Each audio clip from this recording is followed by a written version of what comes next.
Nanti yang kali-kali dengan gaji upah minimum Kota Depok itu diserahkan ke kami juga. Siap. Ya, biar kita lihat sekaligus kalau bisa angkanya.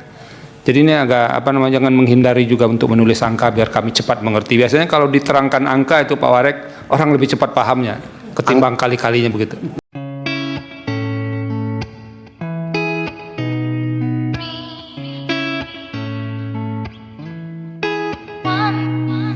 Saya punya pengumuman penting nih buat Anda semua. Jadi saat ini lagi ada promosi besar-besaran untuk produk digital yang jujur aja bakal jadi semacam senjata rahasia buat para akademisi. Kita bicara soal e-book panduan penulisan jurnal Scopus.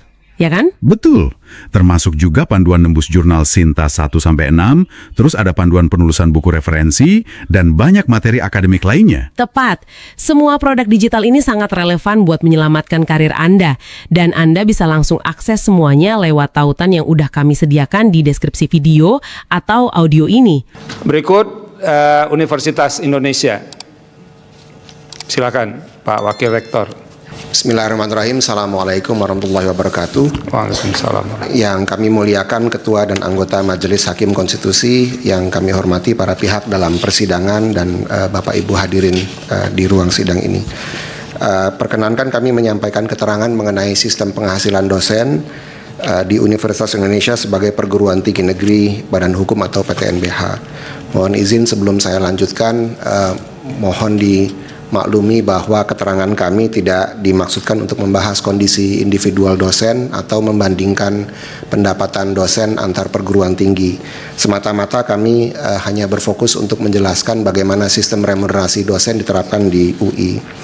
Karena Hakim juga sudah menyampaikan beberapa pertanyaan tertulis, maka saya perlu menyampaikan bahwa sebagai PTNBH kami memiliki 14 fakultas, 1 program pendidikan vokasi dan 1 sekolah pasca sarjana dengan lebih dari 290 program studi, melayani lebih dari 45.000 mahasiswa aktif. Jadi kami memang punya keberagaman yang sangat tinggi yang mulia, sehingga pendapatan dosen di Universitas Indonesia juga beragam.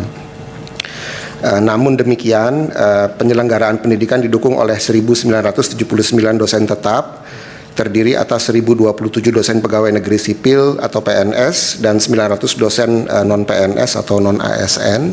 Dan di Universitas Indonesia saya rasa sama seperti halnya yang sudah didengar juga oleh Yang Mulia dari kolega kami di UGM dan juga di UNAIR. Kami tidak membedakan perlakuan antara dosen yang ASN dan yang non-ASN. Secara prinsip kami menghargai equal opportunity. Pendapatan dosen dan sistem remunerasi dosen dijalankan selama memenuhi fungsi profesional yang sama, dan perbedaan status kepegawaian bukan menjadi dasar pembedaan dari pengembangan karir akademik, dan implikasinya juga tidak menjadi konsideran dalam sistem remunerasi dosen kami. Tentunya di UI dan saya rasa juga sama di PTNBH yang lain, kesejahteraan dosen tidak hanya diukur dari besaran gaji pokok, tapi mencakup penghasilan, pengembangan karir akademik, dukungan pelaksanaan tridharma perguruan tinggi, perlindungan kesehatan, fasilitas akademik, penghargaan atas prestasi, dan kesempatan untuk peningkatan kapasitas profesional. Saya mohon izin, komponennya juga cukup banyak seperti yang tadi disampaikan oleh Prof. Emilia, kolega kami dari UGM. Jadi kami mengukur produktivitas dosen melalui kualitas pembelajaran, penelitian, publikasi ilmiah, inovasi, perolehan hak kekayaan intelektual atau HKI, dan paten, pembimbingan mahasiswa, pengabdian kepada masyarakat, serta kontribusi terhadap pengembangan ilmu pengetahuan. Komponennya juga saya pikir cukup mirip dengan yang disampaikan oleh Prof. Ova, ada P1, P2, P3. Barangkali variasinya ditunjukkan karena P1 di UI adalah komponen remunerasi yang kami desain untuk memenuhi persyaratan perundang-undangan.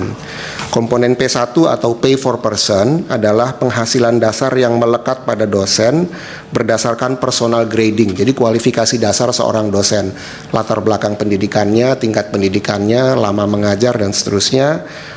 Lalu kemudian jabatan fungsionalnya.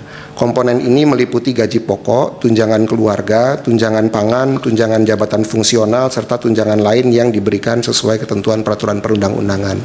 Sekali lagi, dosennya ASN atau tidak ASN, dia akan mendapatkan nilai remunerasi yang sama, setara, apabila dia berada pada level jenjang jabatan dan kualifikasi yang setara. Berdasarkan data yang ada, penghasilan dasar dosen di UI telah dirancang sebagai fondasi sistem remunerasi yang memberikan kepastian penghasilan yang layak, dan kelayakan ini kami ukur dengan fakta bahwa ratanya berada di atas upah minimum kota kabupaten. Mohon izin saya baru menyampaikan mengenai P1. Jadi tentunya upah minimum kabupaten bukan dasar kelayakan dari remunerasi dosen di Universitas Indonesia. Ada komponen yang kedua yaitu pay for position. Ini adalah penghargaan atas penugasan akademik maupun penugasan manajerial. Dalam konteks ini mungkin lebih relevan pada saat kita bicara mengenai penugasan akademik yang mulia. Penugasan akademik ini meliputi honorarium pengajaran, pembimbingan dan pengujian, tunjangan manajerial dan beberapa penugasan akademik lainnya sesuai kebutuhan penyelenggaraan pendidikan tinggi. Yang ketiga adalah komponen pay for performance. Ini mencakup tunjangan profesi, tunjangan kehormatan guru besar, insentif kinerja individu, insentif kinerja organisasi, dan insentif produktivitas penelitian dan berbagai luaran akademik lainnya. Yang mulia, berkaitan dengan pokok permohonan, kami berpandangan bahwa penggunaan istilah penghasilan dalam Undang-Undang Nomor 14 Tahun 2005 tentang guru dan dosen menunjukkan bahwa kesejahteraan dosen tidak bisa hanya diukur dari gaji pokok, melainkan mencakup berbagai komponen penghasilan, baik yang bersifat tetap maupun penugasan dan kinerja. Penghasilan kami maknai sebagai take home pay. Jadi apa yang diterima oleh dosen setelah kemudian kewajiban perpajakannya diselesaikan. Dan data yang kami punya menunjukkan bahwa untuk mereka yang belum memiliki jabatan fungsional, jadi staf pengajar saja yang mulia, saat ini di Universitas Indonesia rata pendapatannya sudah 3 kali upah minimum Kota Depok. Lalu kemudian mereka yang memiliki jabatan fungsional terendah yaitu asisten ahli, saat ini take home pay-nya di 3,5 kali UMK Kota Depok. Yang memiliki jabatan fungsional lektor, pendapatan take home pay-nya 5 kali upah minimum Kota Kabupaten Depok. Lektor kepala 6 kali UMK, guru besar 9 kali UMK yang mulia. Mungkin sebagai penutup, kami mohon izin untuk menyampaikan bahwa kami memahami dan menghargai perhatian para pemohon terhadap pentingnya peningkatan kesejahteraan dosen. Ini adalah perjuangan bersama. Kami mendukung kebijakan yang meningkatkan kesejahteraan dosen, walaupun pengembangannya perlu mempertimbangkan karakteristik profesi dosen. Sebagai PTNBH, karena kami juga diminta untuk menjaga mutu dan kualitas dan mendorong profesionalisme dosen, maka karena juga kami mempercayai dosen adalah aset strategis bangsa, kita perlu menciptakan skema remunerasi yang layak namun juga mendorong agar dosen berprestasi dan berkinerja baik. Terima kasih atas perhatian yang mulia. Assalamualaikum warahmatullahi wabarakatuh. Waalaikumsalam. Terima kasih Pak Wakil Rektor. Nanti yang kali-kali dengan gaji upah minimum Kota Depok itu diserahkan ke kami juga. Siap. Ya, biar kita lihat sekaligus kalau bisa angkanya.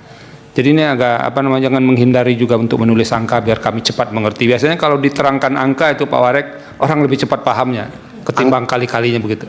Angkanya ada yang mulia, izin kami sampaikan secara tertulis. Oke, terima kasih.